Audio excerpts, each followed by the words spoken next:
Do you ever feel like your training just isn't hitting the same way it used to? You're showing up, putting in the work, doing the drills, but something's changed. Recovery takes longer.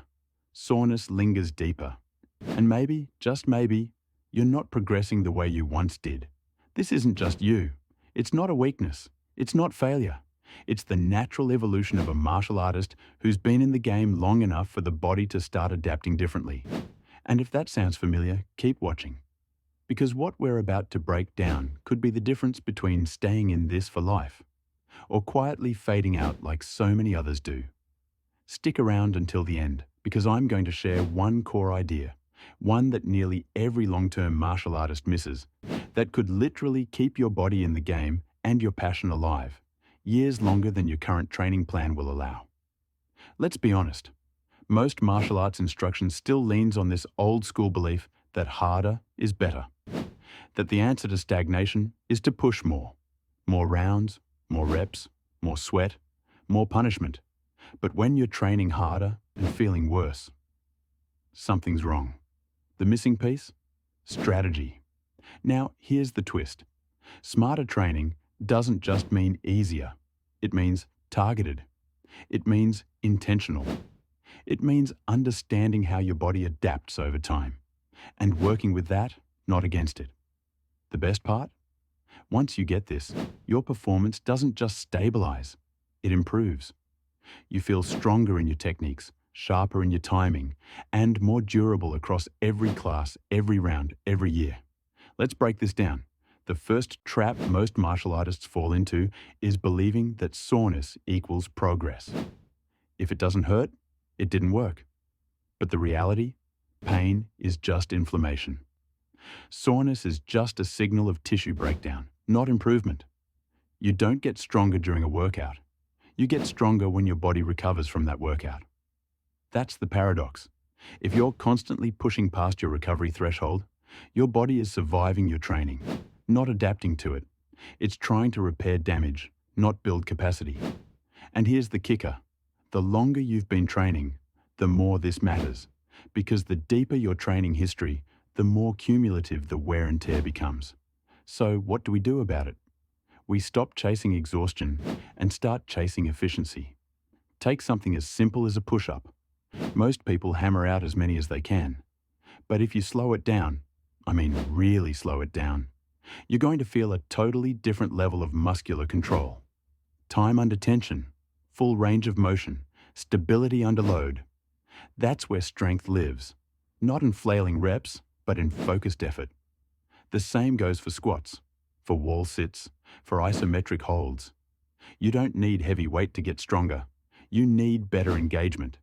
And this isn't just theory, it's built into some of the most ancient and respected martial traditions. Think Sanchin in karate.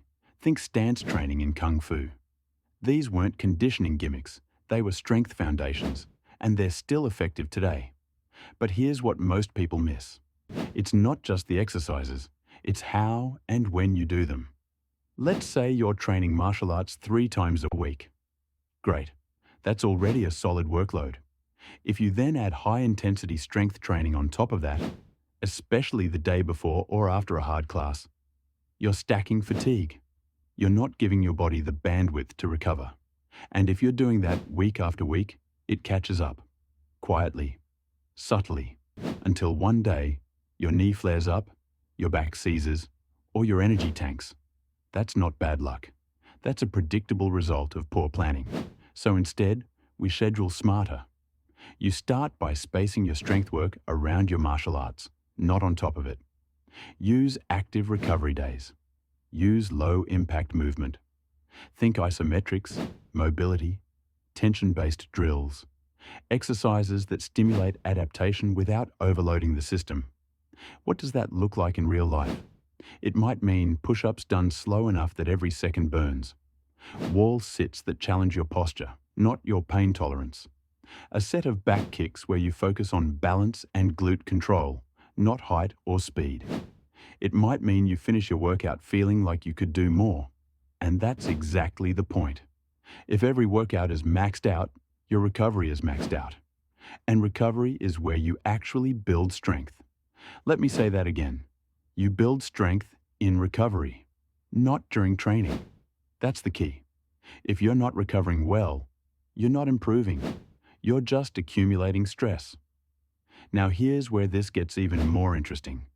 The best strength programs for martial artists aren't about muscle mass. They're about control, endurance, and resilience. They're about being able to execute technique with precision, late into a round, without feeling like your body is falling apart.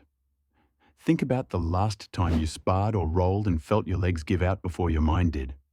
That's not a cardio problem, that's muscular fatigue.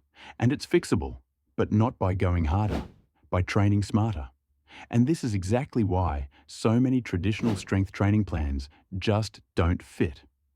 They're built for bodybuilders or powerlifters, not martial artists.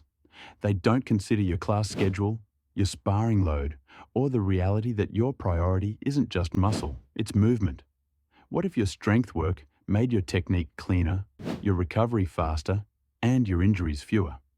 That's what happens when you stop overtraining and start aligning your training with your goals. Let me give you a principle that's easy to remember. Train at a 7 out of 10, every time. That means you walk away from each session feeling worked, but not wrecked. It means you could have done more, but chose not to. Because you're in this for the long haul. Because progress over years matters more than progress over weeks. Still with me? Good.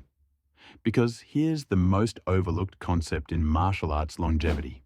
It's this. If your body has to choose between adapting and healing, it chooses healing. That means if you're constantly dealing with soreness, inflammation, or nagging pain, your body is spending energy on recovery, not growth. It's putting out fires instead of building your engine. And this is where so many good martial artists fall short. They train hard, they push through pain, and they wonder why they're plateauing or breaking down. It's not willpower, it's physiology. And the sooner you work with it, the longer you'll be able to train at your peak. So what should your strength training look like? It should be minimalist. No machines required. No complex periodization. Just real movement, executed with focus and consistency. Think of slow push-ups and holds. Controlled squats near a wall for upright posture. Wall sits and isometric punches. Hollow holds and isometric bicep contractions. Calf raises with elevated toes. Balance drills and mobility flows. It's not about flash. It's about function. It's about walking into your next class feeling energized, not limping in from yesterday's workout. Because, let's be honest, most injuries don't happen in the gym or on the mat. They happen because of what you brought with you into that session. A fatigued joint, a tight muscle, a system that wasn't ready. If you're still watching this far, you already know this matters. You're not just training for the next belt. You're training for the next decade. So here's your challenge. For the next 30 days, drop the go hard or go home mindset. Replace it with train to stay in the game. Focus on movement quality, recovery, adaptation. Do less, but better. And if you do that, you're going to feel it, not just in your technique, but in your joints, in your mindset, in your ability to show up session after session without breaking down. You don't need to be younger. You need to be smarter. Because martial arts is not just for the strong. It's for the committed, the consistent, the ones who adapt, not burn out. If that's you, hit subscribe. Drop a comment below and tell us what change you're making to train longer and smarter. We've got more coming that'll help you stay sharp, stay strong, and stay on the path, no matter how the years stack up. Your journey doesn't end here. It just gets better from here.